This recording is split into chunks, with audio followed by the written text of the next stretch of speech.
नमस्कार दोस्तों। INDI alliance में अब लड़ाई झगड़े शुरू हो गए।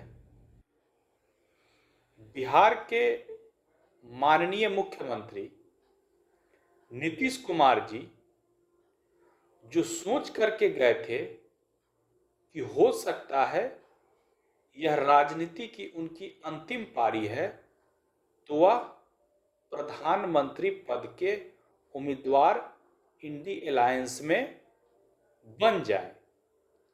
लेकिन यहां तो प्रधानमंत्री बनना तो दूर, संयोजक का पद भी नहीं मिल रहा है। और इसमें सबसे बड़ी अड़चन अगर देखा जाए तो कांग्रेस और ममता बनर्जी लगा रही है कि नीतीश कुमार को संयोजक नहीं बनाया जाए।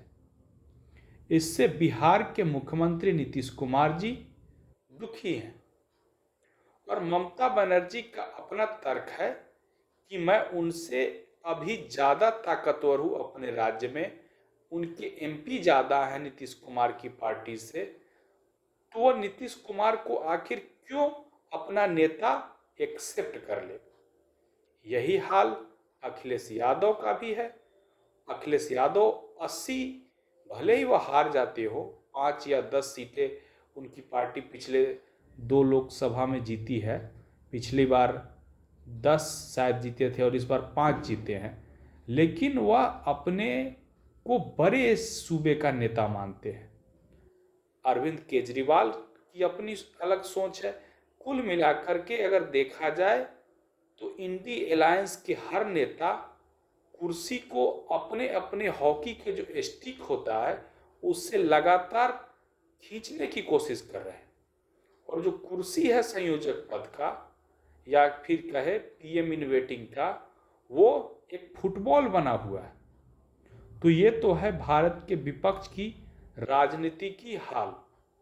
और वहीं पर ये लोग भारतीय जनता पार्टी का मुकाबला कैसे करेंगे, ये तो हमें या भारत की जनता को ही समझ में आती है। न इनके पास कोई वैचारिक सोच है, न कोई प्रतिबद्धता है, न ही ये लोग के पास कोई एक विजन है। आखिर किस विजन के साथ, विकास के साथ ये लोग भारतीय जनता पार्टी का मुकाबला करेंगे। एक छत के नीचे आ जाने से, एक प्लेटफॉर्म पर आ जाने से सोच जो होती है वह नहीं मिल जाती। वहीं पर अगर हम चर्चा करनी चाहिए, आप कंपैरिजन कीजिए भारतीय जनता पार्टी की, तो भारतीय जनता पार्टी 3 स्टेट में बम्पर मेजोरिटी के साथ जीत करके आई है, लेकिन कोई विधायक या बड़े बड़े नेता अपने आप की दावेदारी को नहीं बता रहे हैं। अगर देखा जाए तो भारतीय जनता पार्टी में बड़े बड़े नेता हैं, लेकिन उनमें कोई प्रतिस्पर्धा नहीं है। चाहे वो अगर आप मध्य प्रदेश में ही देख लीजिए, कितने बड़े बड़े नेता, 5-6 बड़े नेता जीत करके आए हैं। राजस्थान में भी वही हाल है। छत्तीसगढ़ के भी चर्चा की जाए, वहाँ से भी कई सांसद विधायक बने हैं। लेकिन अगर आप कांग्रेस को देखिए तो कांग्रेस में चुनाव के अंत समय तक सचिन पायलट वर्सेस अशोक गहलोत होता रहा। तो एमपी में अगर आप देखें तो दिग्विजय सिंह बनाम कमलनाथ होता रहा। आखिर ज्योतिरादित्य सिंधिया उस समय क्यों कांग्रेस छोड़ करके आए थे? क्योंकि वो दिग्विजय सिंह और कमलनाथ की जोड़ी से परेशान थे, उनको उचित सम्मान नहीं मिल पा रहा था। तो भारतीय जनता पार्टी में उन्हें उचित सम्मान मिला, उन्हें मंत्री का पद मिला और उनको भारतीय जनता पार्टी में बहुत ही उचित सम्मान मिला, जो कि कांग्रेस पार्टी में नहीं मिल पा रहा था। ये होती है भारतीय जनता पार्टी और कांग्रेस पार्टी में बुनियादी फर्क। भाजपा के आप मुख्यमंत्री ही एमपी में जो अभी हैं, शिवराज सिंह चौहान को ही देख लीजिए। उनके नाम पर चुनाव नहीं लड़ा गया, लेकिन वो मुख्यमंत्री थे और भारतीय जनता पार्टी लगभग 2/3 आसपास बहुमत से जीत करके आई। लेकिन उन्होंने कभी अपना दावा मुख्यमंत्री के लिए प्रोजेक्ट नहीं किया।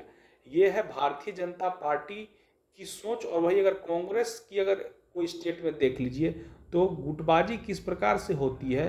कर्नाटक में ही जब चुनाव हुआ था तो उस समय वहाँ के डिप्टी सीएम जो थे डीके शिव कुमार और सिद्धारमैया, वो खुल करके बोलने लगे थे। तो ये आखिर भारतीय जनता पार्टी और कांग्रेस में बेसिक अंतर है जिसका मैं बार बार उल्लेख कर रहा हूँ।